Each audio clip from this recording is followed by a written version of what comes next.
Halo, ketemu lagi dengan terapis autisme dan Ratu Salim. Ratu Salim. Kali ini kita akan bahas tentang terapis. Saya terapis, dia juga Saya juga terapis. terapis. Nah, em, pembahasannya itu seputar itu ya. Walaupun nanti nyerempet ke apa pengalaman mengajar, kemudian eh, bagaimana melihat anak dan dunia ABK gitu ya. Nah, saya mau mulai dengan satu pertanyaan. What is a therapist? Terapis itu apa sih menurut kamu? Terapis itu kalau di dunia ABK ya. Iya iyalah, iya sih. Iya. Bukan terapis pijat gitu ya. Bukan, ya kan banyak banget ya definisi terapis. Terapis, oke. Terapis ABK, anak berkebutuhan Kalau khusus. disebut. Jadi kalau buat saya, karena saya selama udah 6 tahun lah kurang lebih dari tahun 2015 Hmm. itu di tahun kedua atau ketiga itu udah mulai jadi school therapist. Hmm. Nah, eh, saya mendefinisikan terapis itu baik di sekolah maupun di rumah gitu kan teman ABK adalah seseorang yang bisa berubah, bukan berubah ya, mengajarkan dari sesuatu misalnya nggak bisa menjadi bisa, Hmm. yang tadinya tidak appropriate menjadi appropriate, Hmm. kurang lebihnya kayak gitu. Kalau buat aku sih ya, terapis itu karena dari dulu pengen banget tahu isi kepala orang, pengen banget tahu Mm-mm. apa yang dipikiran orang dan apa yang bikin mereka seperti itu. Jadi Mm-mm. eh, setelah setelah ngerti itu tuh kan Mm-mm. it's like me pretending as a god gitu ya, jadi kayak Tuhan gitu, terus I can create these people gitu. Jadi buat saya terapis itu orang yang bisa menentukan si individu ini akan jadi apa gitu. Mm-mm. Jadi saya sebagai terapis mau ini anak bentuknya bulat, lonjong, segitiga, saya yang Kita nentuin. yang bentuk gitu Iya, ya. jadi kalau saya sih bilangnya pretending atau being God gitu lah, creating things gitu, creating human malahan kan. Jadi buat saya terapis itu someone yang punya responsible tinggi banget, bahkan tinggi banget karena uh, ya membentuk satu individu Membentuk gitu. gitu. Kemudian apa ya? Yang disebut dengan terapis quote and quote baik itu menurut kamu kayak gimana sih? Terapis yang baik, Iya, waduh, terapis berat ya. terapis yang baik, kalau jadi terapis yang baik ya, yang saya rasain itu, karena kan dari apa, pengalaman jadi dari school terapis, terus apa, terapis rumah gitu ya, home base, itu jadi terapis yang baik itu kita harus bisa, yang paling penting adalah manajemen diri sendiri. Kenapa, apa ya, manajemen diri sendiri, misalnya kita harus aware apa yang terjadi sama kita, tubuh kita, pikiran kita gitu, apa yang tindakan kita gitu kan. Terus kita juga harus aware sama lingkungan yang apa ya, anak kita berada gitu pada saat kita treatment si anak gitu kan. Terus anak itu sendiri, kita harus tahu anak itu sendiri kayak gimana. Terus apa yang kita apa ya bukan apa yang kita lakukan, tapi program kita, treatment kita itu kita harus tahu betul apa yang kita lakukan ke anak. Kayak tadi kan kita sebenarnya pada saat treating anak itu kita kasih program, kita kasih pembelajaran itu kita sedang membentuk si anak tuh. Jadi kita harus aware ke 4 hal itu tadi: diri Berat kita, ya.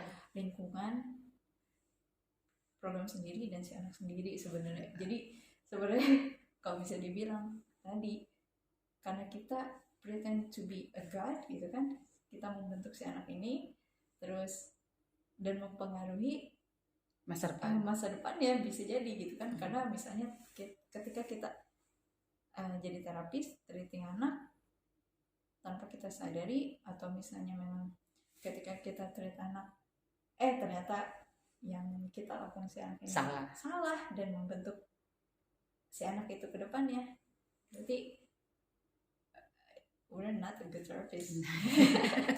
Karena udah bikin yang salah gitu ya. Iya.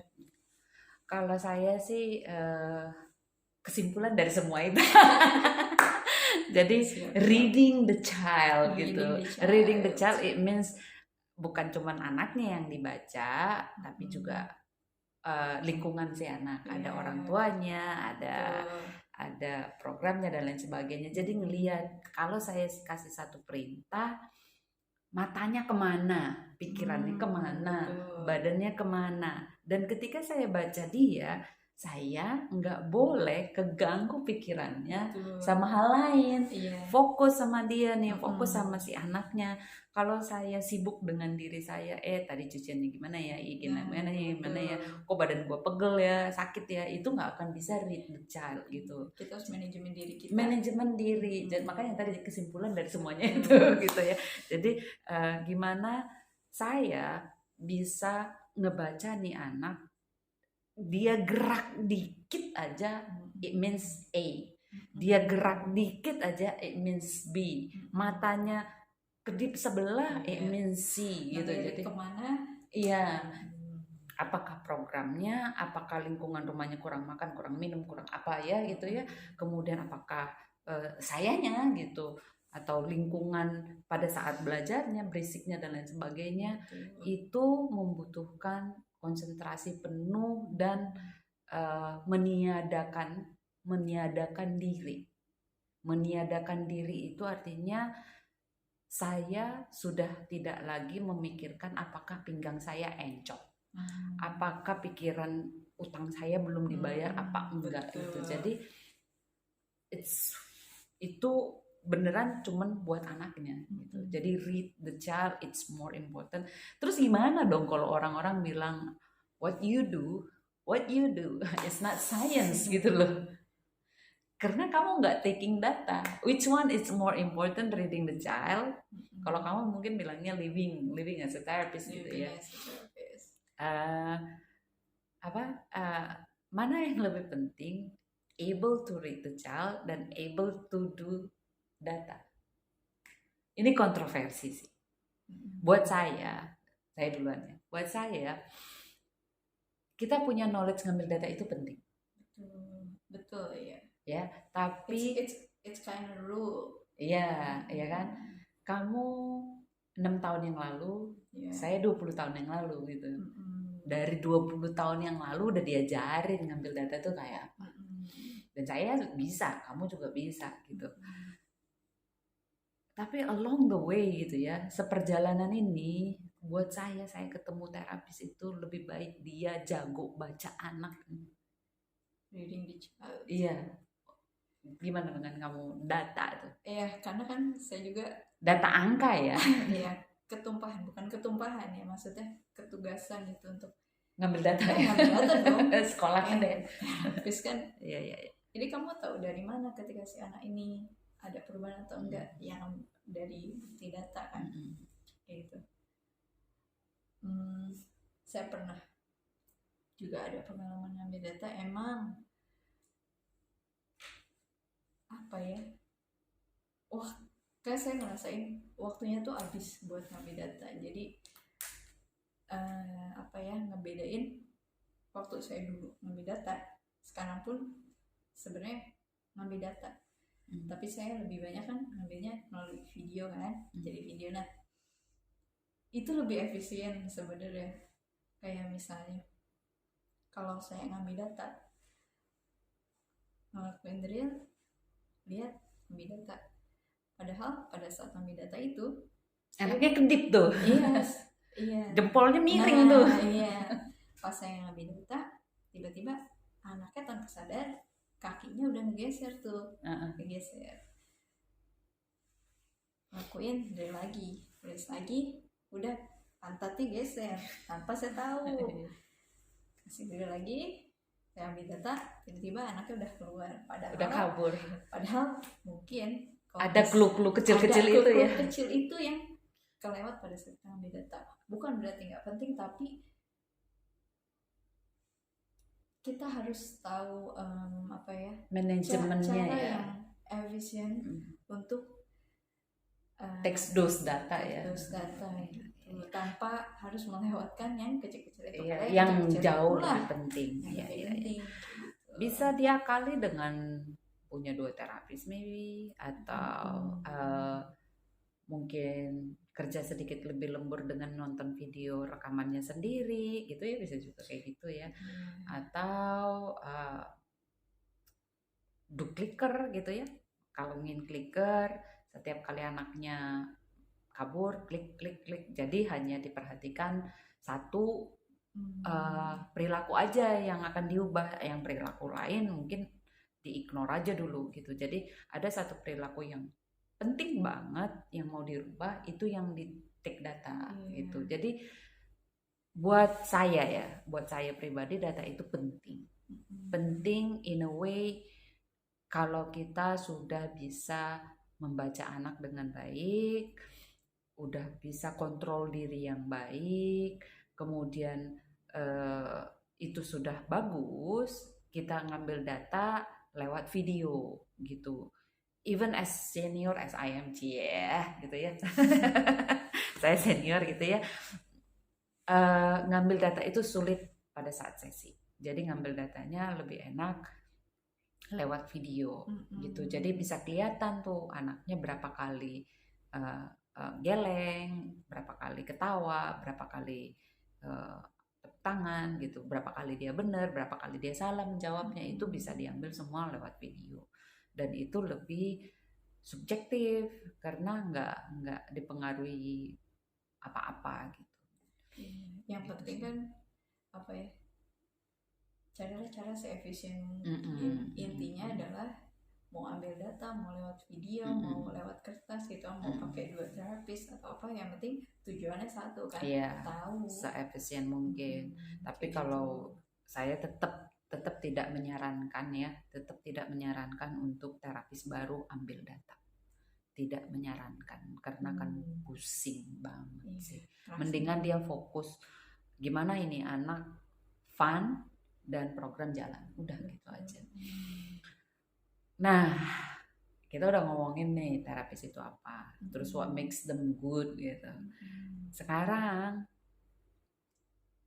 kamu 2015, saya tahun 2000. Training apa sih yang didapat tahun 2015 ini, pengen tahu deh. 2015 itu saya pertama kali kenal ABK. Pertama kali terjun di sekolah, kebetulan waktu itu sekolah. Nah, 2015 itu masih di Google, itu masih kalau di search gitu ya, beda sama yang sekarang. Kalau dulu tuh di search masih yang mengenali autis itu apa, masih yang data, bukan, informasi basic gitu. Nah, beda dengan sekarang nih yang udah training via Google nih, apa nggak valid loh. Dulu tuh masih ngawalinnya. Nah, tapi yang formalnya ada kan? Ada. Yang formal itu jadi dari sekolah, dari sekolah itu saya di training jadi school therapist sama konsultan sekolah dulu, dia dari Depok gitu kan.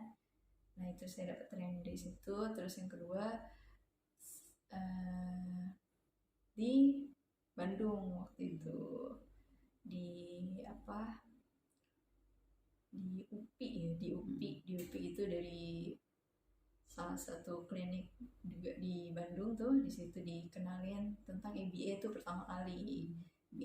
Cara ngambil data juga waktu itu di training, terus ngenalin macam-macam ABK di situ. terus dikenalin ABA bersama dalam-dalamnya reinforcement program. Dari situ baru diajarin, terus assessment juga. Terus juga dapat dari konsultan sekolah sih banyaknya kayak gitu.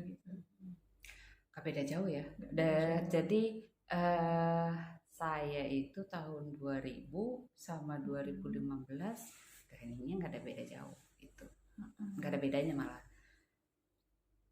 Tapi kayaknya ada yang harus dibenerin, iya nggak sih? Iya nggak sih? Dari kamu deh. Bukan dibenerin sih, lebih ke mungkin diperdalam gitu. Ada yang ditambah gitu. Oh, iya, ditambah. Oke, dari kamu nih. Kan ternyata tahun 2000 sama 2015 mungkin juga sekarang sama ya. Paling ya teori gitu. Teori semua gitu.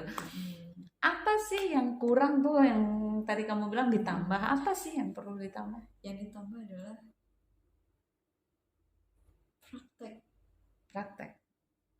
prakteknya gitu. Misalnya mungkin kayaknya sih praktek mudah ya, dari pelatihan pun ada praktek. Bahkan bisa didatangkan anak-anak. Iya, praktek ada. Yang ditambah itu apa ya, hal-hal yang apa ya, yang terjadi di lapangan sama training beda. Tapi gini, kita diajarin sepertinya sih pada saat saya pelatihan itu tuh udah lengkap tuh, kayak wah bisa nih terjun, percaya diri tinggi ya, teori tuh dapet, praktek, assessment data lengkap, data gitu kan, wah praktek nih, praktek sama anak ABK-nya lagi diajarin gitu kan. Pas cobain di lapangan sama anak,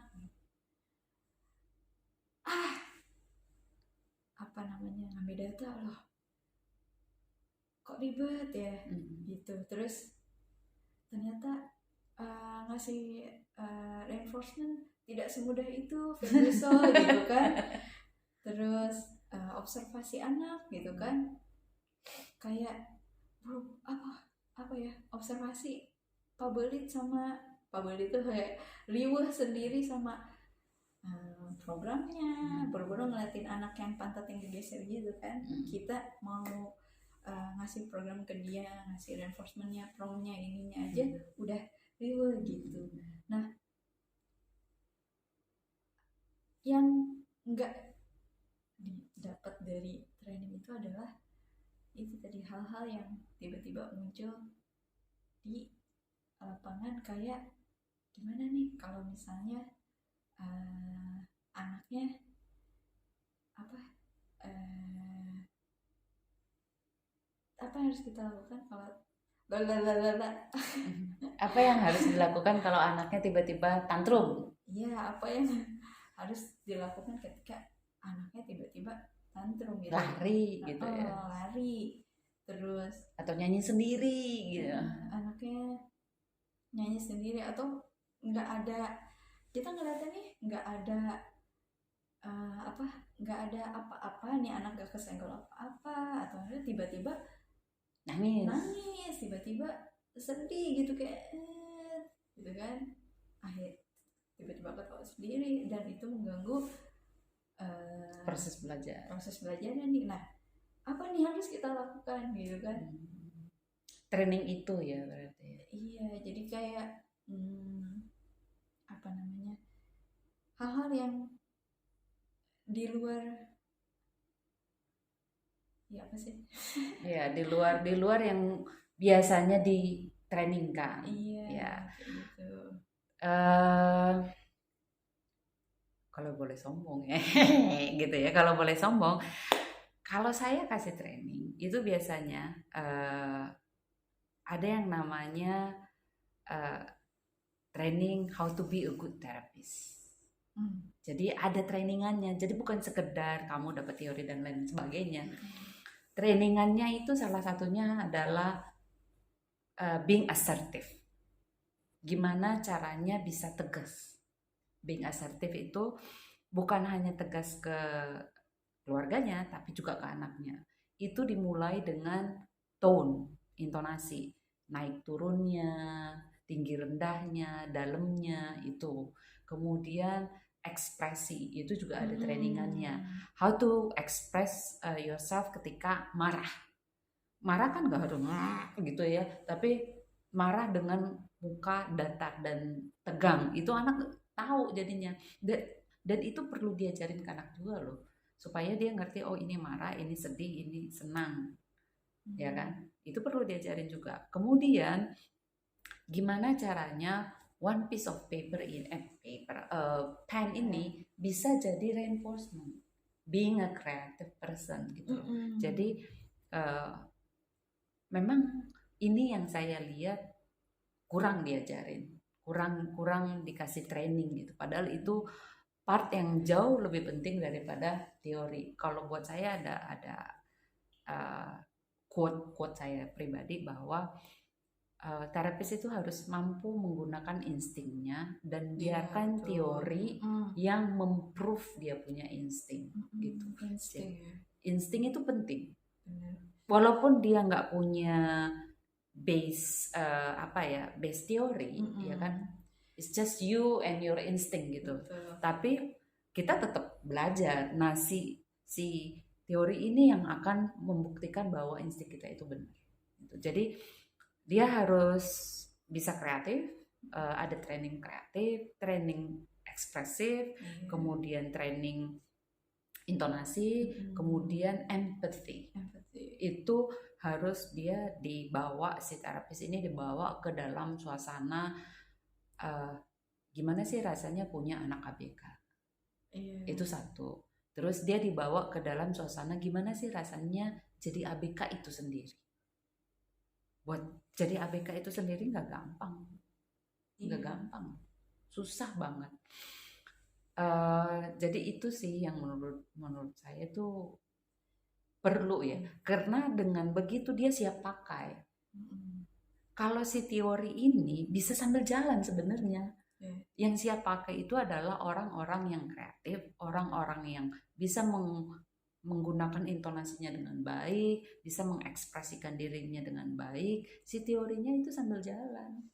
Karena kalau teori plak, terus begitu ketemu anak, ekspresinya lempeng, gawat si anaknya. Terus tiba-tiba dia anaknya ngamuk, dia nggak tahu, oh saya harus hibur, saya cuma punya pensil gitu ya, dia nggak tahu harus ngapain dengan pensil ini, gawat juga gitu. Jadi sebenarnya si terapis itu kalau di training itu dulu, sambil jalan dia praktek, sambil jalan dia observasi mungkin, itu masuk teorinya gitu.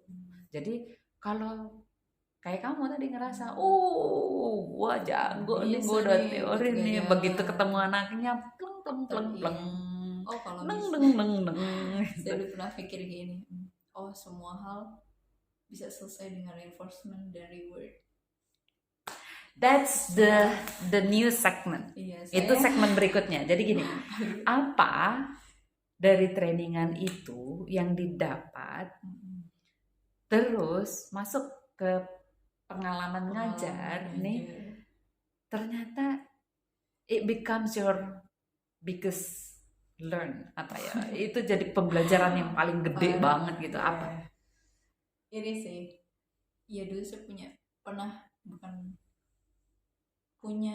mindset kayak gini, semua akan selesai dengan reinforcement dan reward. Karena ternyata kan jeng reinforcement dan reward kan udah kayak anaknya nggak mau belajar nih, ogah-ogahan, kasih reinforcement, lancar, iya, setelah berhasil kasihlah reward gitu kan, makin lah gitu kan. Nah, dapet lah, itu saya ngajar untuk waktu sejam 2 jam. Reinforcement yang namanya dikasih coklat atau permen atau biskuit atau apa gitu ya, kenyang bocilnya dong. Enggak, kayak sejam 2 jam itu masih kuat. Nah, dapatlah saya jam yang panjang, satu anak jamnya panjang, gitu kan, seharian gitu. Terasa lah di situ kayak reinforcement reward itu nggak berguna. Nggak berguna di coklat yang segitu kuatnya, cuman bertahan sejam 2 jam. Biasanya saya pakai satu bungkus coklat buat bisa 3 hari tuh anak nggak bosan-bosan, karena kan sehari cuma dikasih 2 jam, 2 jam, 2 jam, itu masih enak gitu di mulutnya. Nah ternyata begitu megang anak, begitu megang yang full time, yang dari pagi sampai sore, wah, pagi dikasih, siangnya udah bosen. Apa nih? Apalagi nih? Harus mikir muter otak, harus mikir cepet dong. Kayak wah nggak bisa nih. Wah, berantakan lah. Ini apa mau di kita kasih drill terus, dianya makin ngamuk gitu kan. Wah apa nih gitu kan. Akhirnya dari situ saya belajar bahwa yang namanya reinforcement tuh ya harus macam-macam gitu kan. Kita harus juga berpikir cepet gitu kan. Kalau ini nggak bisa, makanya yang lain gitu. Nah ternyata sudah ganti itu nggak efektif nih. Oh udah tahu nih gimana, ternyata nggak efektif nih. Udah kasih biskuit, ganti lagi coklat, ganti lagi, kenyang lah si anak, ya kan. Ternyata udah kenyang, dari pagi dihajar terus gitu kan. Oh nggak bisa nih kayak gini pakai makanan. Oh ternyata reinforcement tuh selain makanan juga dipakai yang bercandaan tuh bisa tuh pakai. Terus ternyata reinforcement tuh gak cuma main setelah bisa dikasih, ternyata harus dikurangi, di delay tuh iya, di delay, dikurangi supaya anak gak bosan, gak kenyang, gak apa gitu kan. Karena nanti bisa berpengaruh ke misalnya makan siangnya lah, nanti kekenyangan, akhirnya gak makan siang kayak gitu. Ternyata harus dikurangi. Reinforcement gak sepenuhnya harus makanan, berarti harus ini. Ternyata dari reinforcement aja banyak gitu yang harus yang ketika training reinforcement gitu aja, ternyata pas di lapangan kayak gitu. Itu salah satu dari banyaknya gitu pengalaman yang kalau saya itu ini pengalaman yang ini bukan tahun pertama saya ngajar sih, itu tahun keberapa ya, tahun ketiga atau kelima saya ngajar gitu. Dapat anak umur 5 tahun sangat agresif, dia pukul, dia ludah, dia jambak, dia gigit, dia tendang, dia tonjok, semuanya lah, teriak gitu, ngamuk gitu, hampir tiap hari gitu. Dapat trainingannya ya kan, kalau anak begitu pastikan anaknya aman dan nyaman, terapis juga aman dan nyaman gitu. Jadi mau nggak mau di cross ya kan, di cross itu berarti tangannya dipegangin, kakinya dipegangin gitu. Itu anak umur 5 tahun nonverbal, 5 tahun nonverbal waktu itu. Terus seiring waktu berjalan, umur dia 8 tahun dia bisa ngomong. Umur 8 tahun dia bisa ngomong. Terus dia bilang, Miss Sinta, did you know when you put your hands like this? Nah, dia bilang, waktu kamu taruh tangan kamu seperti ini, it hurts me, kata dia. Itu nyakitin saya. Itu saya langsung tek di sini, di jantung itu langsung tek gitu ya. Saya deknya itu karena kok dia inget ya, kok dia tahu ya. Karena buat saya pikirannya adalah ini anak autis yang nggak ngerti apa-apa. I can do anything dan dia nggak tahu apa-apa. I can say anything dan dia nggak tahu apa-apa. I can ngapain dan dia nggak tahu apa-apa. Karena dia nonverbal dan dia autistik, itu di kepala saya. Dan ketika 8 tahun itu dia bilang begitu, itu kena ke saya sampai sekarang. Karena buat saya ini anak, it's a human being. Dia punya rasa, dia punya semuanya yang kita bilang kita normal, dia punya gitu. Dia punya. Terus detik itu juga saya bilang I'm sorry. Miss Sinta minta maaf. Terus saya bilang gini, kamu tahu nggak kenapa Miss Sinta lakukan itu? Iya, karena saya ngeludah, kata dia gitu kan. Terus saya mukul dan jambak. Terus apa yang Miss Sinta lakukan? Cross. Berarti siapa yang salah? Siapa yang ini? Saya tetap dengan waktu itu ya, dengan kondisi mau membenarkan diri. Membenarkan diri. Terus dia tetap kekeh bilang, it hurts. It hurts. Dia ulang-ulang itu sampai saya sadar betul bahwa, oh ini beneran hurts. Dia bukan dagingnya, bukan fisiknya, tapi hatinya. Di situ saya bilang, dalam pikiran saya cukup bilang maaf aja. Terus saya bilang, Miss Sinta minta maaf. Miss Sinta minta maaf ya, nyakitin tangan kamu, nyakitin perasaan kamu. Dan saya nggak berusaha lagi untuk membenarkan diri saya bahwa berdasarkan teori yang saya dapat itu yang harus saya lakukan terhadap kamu gitu ya. Jadi saya cuma bilang minta maaf ya. Dan itu lesson learned saya yang paling besar, karena it takes me who I am now. Itu yang membuat siapa saya sekarang, bahwa anak-anak ini punya rasa. Jangan sampai lu ngomong salah, ngajar salah, bertingkah laku salah. Dia tahu cuy.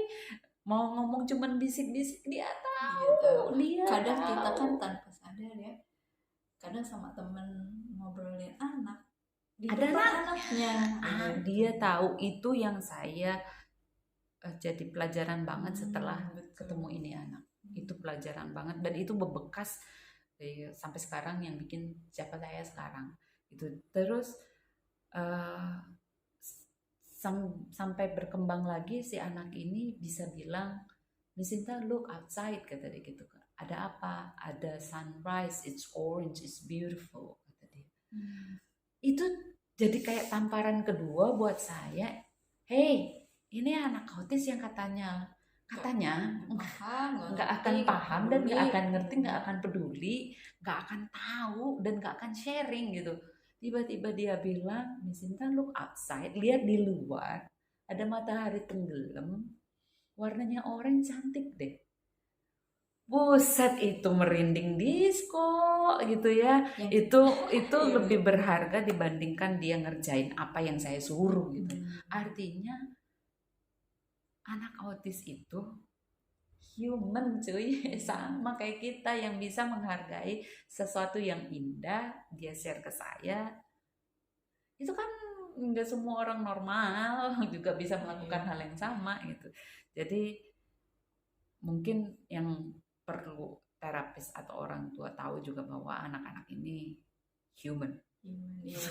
They're not robot, they're not something broken, bukan benda yang harus dibenerin gitu ya. They're human gitu. Ya, jadi kayak ya apapun tindakan kita, apapun apa yang kita katakan itu ya be mindful gitu. Iya, jangan sampai benar. Karena jangan kita pikir bahwa anak ini nggak ngomong, anak ini terlihat nggak peduli, dan kita pikir anak ini nggak ngerti apa-apa gitu kan. Yang kita omongin anak ini nggak paham, nggak ngerti gitu kan. We never know bahwa di kepalanya dia tuh paham sebenarnya, cuman nggak kan, karena dia nggak bisa kekurangannya di komunikasi, dia hanya nggak bisa ngomong aja kayak gitu, nggak bisa ekspresiin. Ya, it's hati-hati gitu. Iya. Nah, pertanyaan terakhir nih, sebagai terapis yang sekarang nih, setelah 6 tahun dan ada perjalanan waktu, apa pelajaran terbaru yang kamu alamin dari let's say 2 bulan terakhir deh? Apa pengalaman mengajar terakhir yang berharga banget buat kamu, yang bisa di-share ke teman-teman? Yang sangat berharga.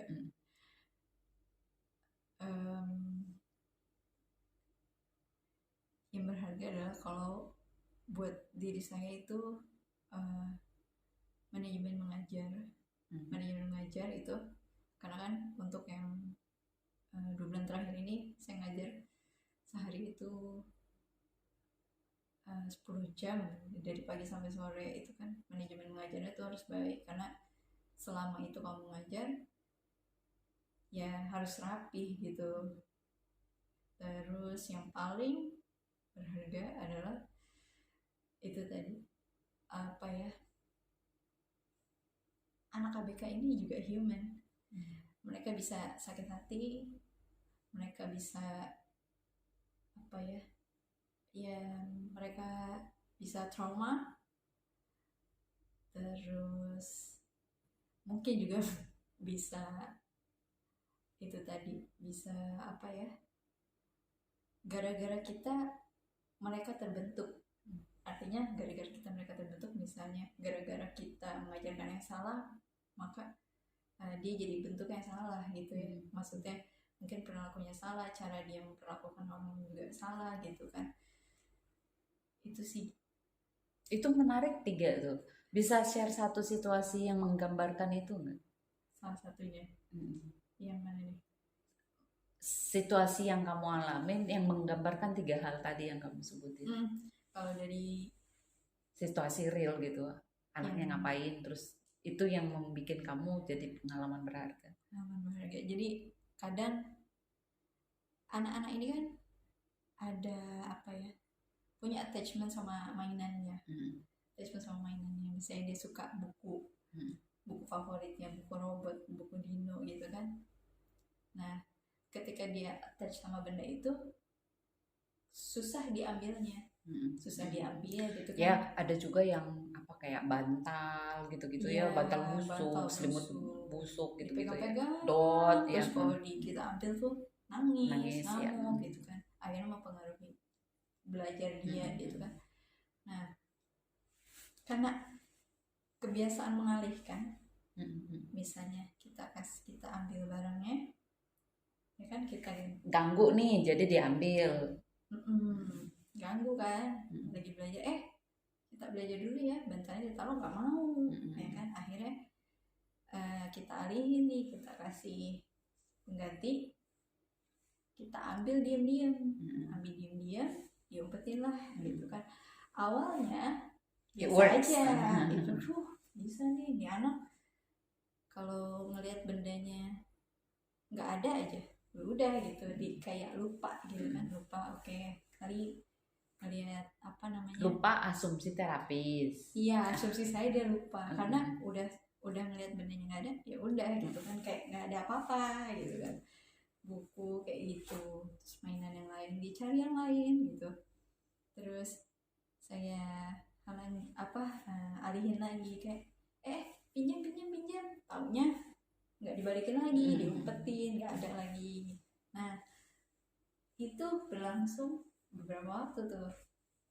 Terus kejadian lah di satu waktu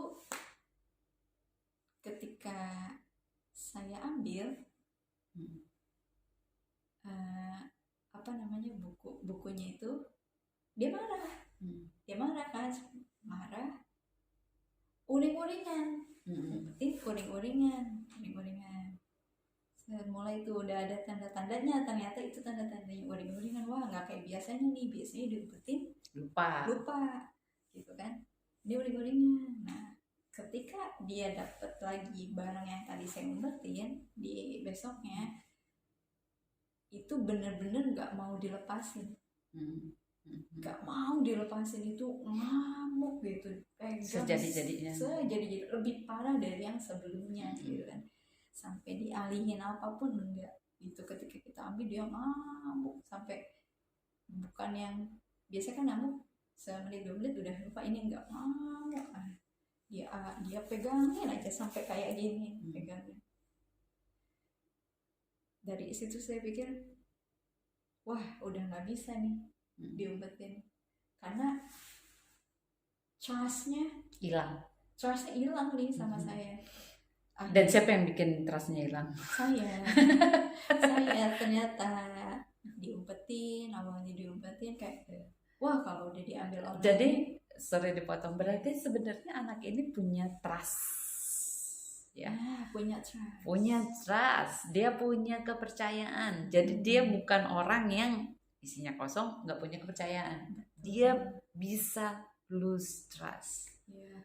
Ya, akhirnya barang apapun, bahkan ketika saya deket, saya cuma pegang itu, dia punya barang, dia buku, dia langsung dia udah nggak percaya lagi sama saya, walaupun pinjam bentar dibalikin lagi tuh, dibalikin enggak, dia tetap itu. Artinya wah, dia udah nggak percaya lagi nih sama saya. Wah, di situ langsung waduh, minta maaf deh, maaf ya, karena udah minta maaf ya, karena yang kemarin itu Miss butin buku kamu kayak gitu-gitu. Jadi sekarang ketika ketika ada barang yang attach sama dia, ya saya ambil, ya bilang gitu, jadi udah nggak diumpet-umpetin lagi. Dan it works gitu, ternyata oh ya udah pelan-pelan udah balik tuh trustnya.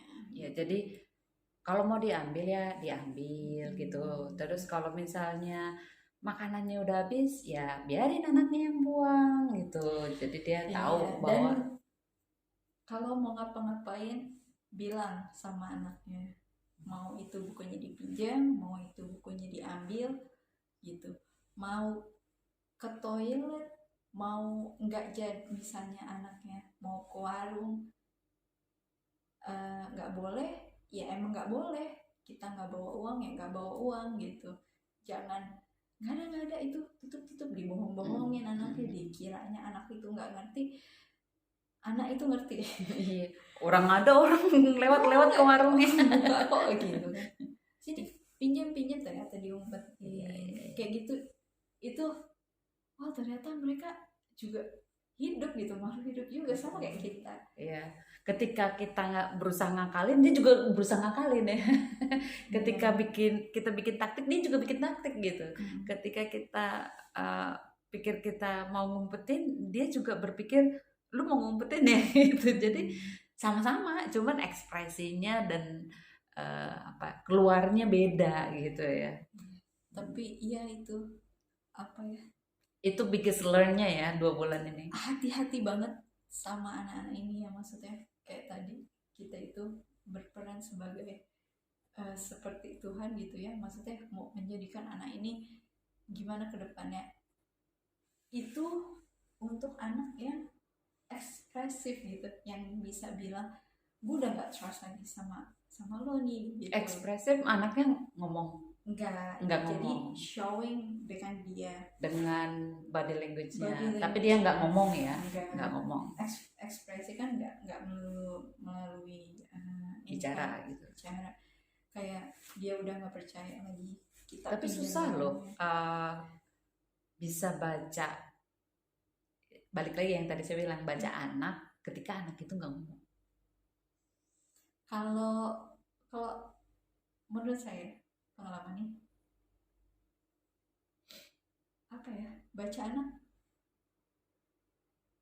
itu kelihatan dari observasi kita, maksudnya kita lihat sehari-hari nih, ketika apa ya, ada perubahan perilaku anak tuh diperhatiin gitu. Sengaja nanya itu karena mau nyentil dikit nih orang tua, dikit aja, nggak sakit gitu ya, bahwa ketika kita sebagai terapis berusaha menghabiskan waktu sekian waktu ya, let's say 10 jam gitu dengan anak ini, jadi ngerti kapan itu anak mau pup, kapan ini anak mau pipis, punya signal. Semua anak yang ada signalnya.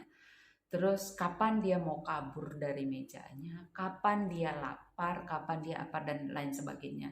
Kalau mau lihat-lihatan sama anaknya dengan detail, diperhatikan gitu. Ya, dilihat aja, tapi diperhatiin itu artinya me, myself udah nggak ada.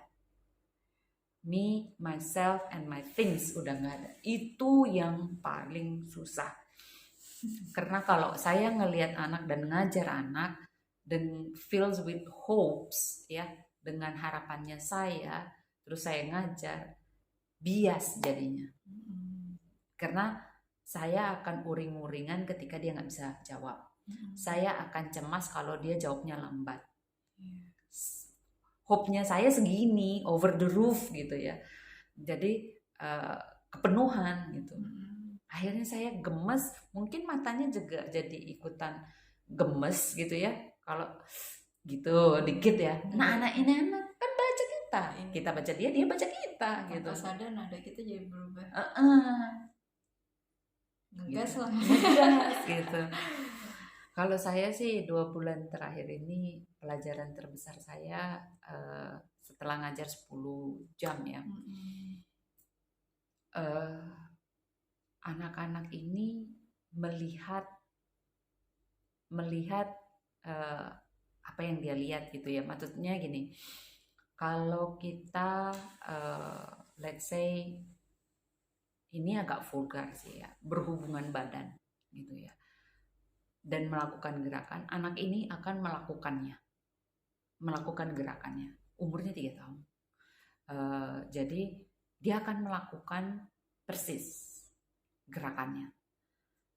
Kemudian ketika kita mengucapkan suara keras gitu ya, dia belajar untuk takut.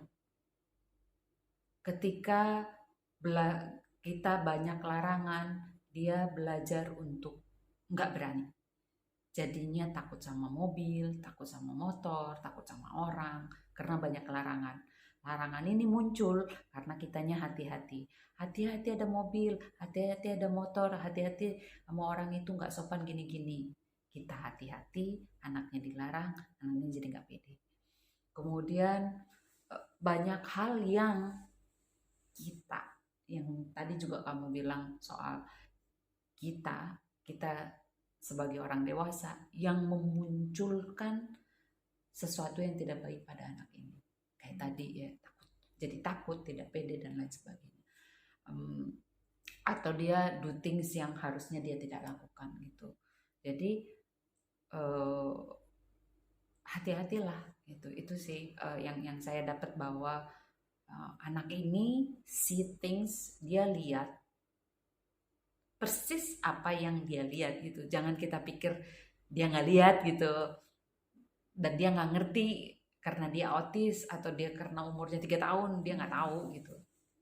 Itu salah banget gitu. Jadi please be more concerned gitu. Apa ya, lebih seksama, lebih teliti, lebih wise, lebih bijaksana. Nggak mudah sama sekali jadi orang tua, itu nggak mudah. Kita yang terapis 10 jam aja nggak mudah. Pastinya jadi orang tua itu nggak mudah. Karena tadi saya bilang, kita harus hilangkan hope, kita harus hilangkan diri kita. Itu yang paling susah gitu. Buat kita, it's easy for us untuk ngajar gitu. Karena kita punya hope sama anak ini. Tapi bukan hope yang emotional attachment, yang bukan karena anak gitu. Tapi karena murid. Dan karena murid, ini bisa di cut down gitu. Oh, ini belum bisa, nanti ke sini. Ini belum bisa, nanti ke sini. Ini. Jadi ada steps yang lebih spesifik karena bentuknya program gitu. Tapi kalau orang tua kan hopes-nya itu high. It's good, itu bagus-bagus aja. Cuman akan bias ketika ngajar. Itu sih yang saya dapat, bahwa ternyata apa yang dia lihat itu ya dia lihat, apa yang dia dengar itu ya dia dengar. Iya, kadang suka mikir juga kan, 3 tahun tahu apa sih? 3 tahun ngerti apa sih gitu kan? Akan kita pergi aja dia nggak bakal nyari, nggak bakal apa gitu kan? Kayak apa tuh kalau di psikologi ya, yang inner child itu ya, itu di awal di 5 tahun usia 5 terakhir. tahun kan, ternyata ya berdampak sampai sepanjang itu sepanjang gitu. masa hidupnya dia nanti. Gitu sih. So jadi terapis, apakah kalian itu beneran terapis atau orang tua yang berusaha menjadi terapis? It's not easy gitu, nggak gampang, nggak segampang saya tahu teori ABC, saya tahu metodenya, saya tahu programnya, saya tahu kurikulumnya, nggak semudah itu. Ferguso ya, tidak semudah itu Ferguso. Tidak semudah itu karena menghilangkan diri itu yang jauh lebih penting, menjadi kreatif itu jauh lebih penting, observasi anak itu lebih penting, ketelitian itu lebih penting. Jadi banyak hal yang kecil-kecil yang punya peran jauh lebih besar. Kalau saya sorry. nanya terakhir gak nih? Karena kan kalau saya kan di 2 bulan ini ada pengalaman ngajar sehari itu 10 jam gitu kan, kayak kalau misalnya mau observasi anak tuh sampai ngelotok gitu kan, 10 jam dari 8 pagi sampai itu matahari mau terbenam gitu kan. Makanya bisa tahu si anak ini udah nggak bisa trust dari mana, karena kelihatan kan yang tadinya dia biasa aja jadi kok ada yang berubah nih gitu kan. Itu kan 10 jam. Nah, kan nggak banyak ya maksudnya terapis yang punya kesempatan untuk mengalami 10 jam gitu kan. Nah, sedangkan kalau saya merasakan sendiri punya pengalaman ngajar 10 jam itu the real training. Luar biasa bos gitu kan, kayak ngajar 2 jam 3 jam masih sombong ya sekarang itu. Sombong ya, tapi kayak itu tuh belum apa-apa gitu. Apa bedanya? Itu dengan segala kerendahan hati, 2 jam itu dan ngajar 10 jam beda gitu ya. Terasa bedanya, sangat terasa bedanya. Mungkin gak sih Bu kalau misalnya ada training atau mungkin terapis ini mungkin punya dulu pengalaman ngajar yang lama gitu kan. Kalau misalnya di standar itu kan yang sehari 8 jam ya ada tuh kan ya aturan yang seminggu 40 jam itu yang sehari 8 jam kan. Nah, bisa gak sih kalau misalnya sebelum jadi terapis itu ada yang namanya training seharian gitu, selama bisa seperti yang kita lakukan sekarang lah di 2 bulan terakhir ini gitu. Bisa, mungkin gak sih gitu? Oke, kalau ikut training saya again itu biasanya mereka harus observasi minimal 10 anak, different case gitu, 10 anak. Kemudian satu anak itu satu sesi, berarti itu let's say kalau 2 jam berarti 2 kali 10 udah 20 jam gitu. Jadi 20 jam itu udah cukup mewakili variasi anak, kemudian variasi program. Itu dia baru observasi. Kemudian baru masuk ke fase tandem. Tandem itu berarti dia ikutan ngajar, ada terapisnya. Itu juga dengan anak yang sama 10 kali baru dia bisa jadi terapis gitu, dengan adanya teori-teori juga gitu. Jadi prosesnya memang panjang. Kalau untuk orang tua, makanya saya selalu sarankan cari guru PAUD atau guru TK. Itu saran saya selalu. Karena apa? Mereka terbiasa ngelihat anak yang kecil-kecil gitu loh. Ini anak, oh ini anak mau pup nih, oh ini anak mau pipis nih, oh ini anak udah mau cranky nih. Dia rubah jadwalnya dengan cepat dan dia pastinya kreatif karena dia bisa gunain segala hal untuk menghibur si anak, entertain si anak. Kemudian dia juga terbiasa dengan stres yang tinggi. Bayangin punya anak 5, 2 nangis misalnya, Iya. atau 1 nangis, 1 lari-lari gitu. Iya, Jadi satu dia mana terbiasa gitu. ngebelah perhatiannya dengan baik gitu. Makanya saya selalu bilang cari guru PAUD atau guru TK atau guru KB kelompok bermain yang minimal 2 tahun pengalaman. Itu jauh lebih baik dibandingkan, sorry to say, fresh graduated dari psikologi, PLB dan lain sebagainya. Sorry to say ini, tapi mereka jauh lebih baik. Terus abis itu nanti kita masukin dia sedikit-sedikit teori, itu akan lebih baik. Karena Dibandingkan fresh graduated ya, bukan yang sudah training ya. Kalau sudah training mungkin mereka selevel. Tapi kalau misalnya yang baru-baru gitu ya, itu sih lebih baik cari yang guru PAUD, guru KB. ada model gitu. Iya, ya, 2 sebenarnya. tahun. Tapi sebenarnya untuk orang tua menjadi terapis ya, itu ada apa ya, keuntungan tersendiri ya maksudnya. Iya. Keuntungan tersendiri karena orang tua ini kan harusnya jauh lebih tahu anaknya.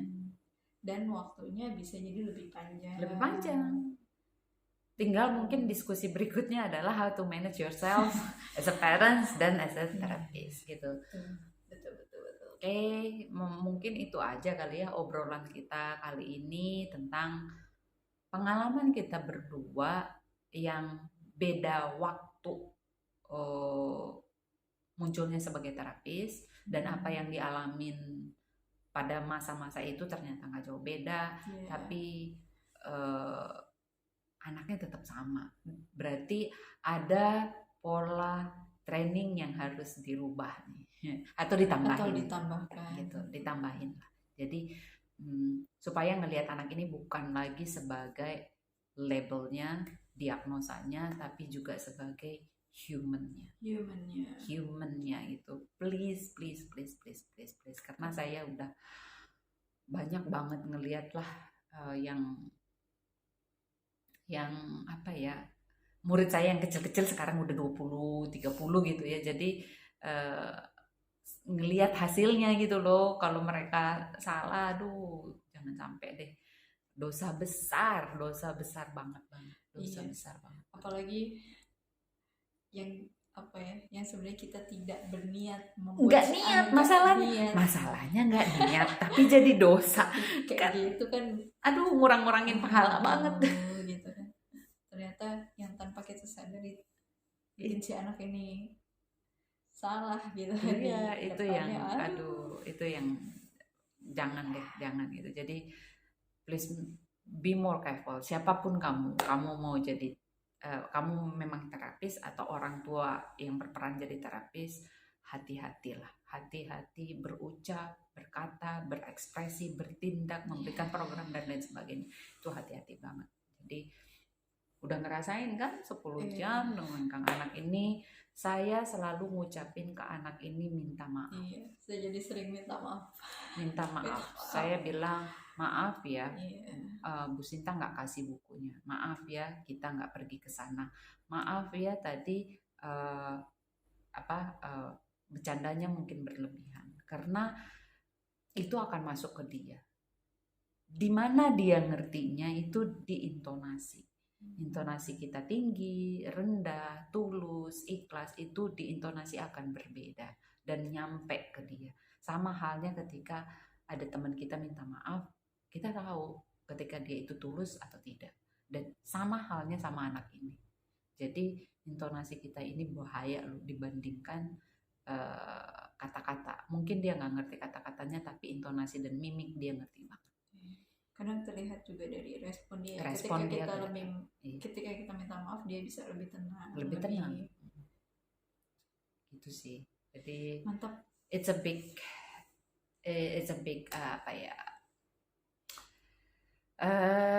big topic sebenarnya. Topik yang sangat besar. Menjadi terapis itu nggak sekedar training teori. Nggak semudah yang orang-orang bayangkan. Itu susah. Karena peran kamu adalah walinya Tuhan. Walinya Tuhan, cuy. Masa depan anak ini ada partnya kita di situ. Iya, walinya coy. Jangan sampai salah ya. Oke teman-teman. Terima kasih, bye-bye. Bye.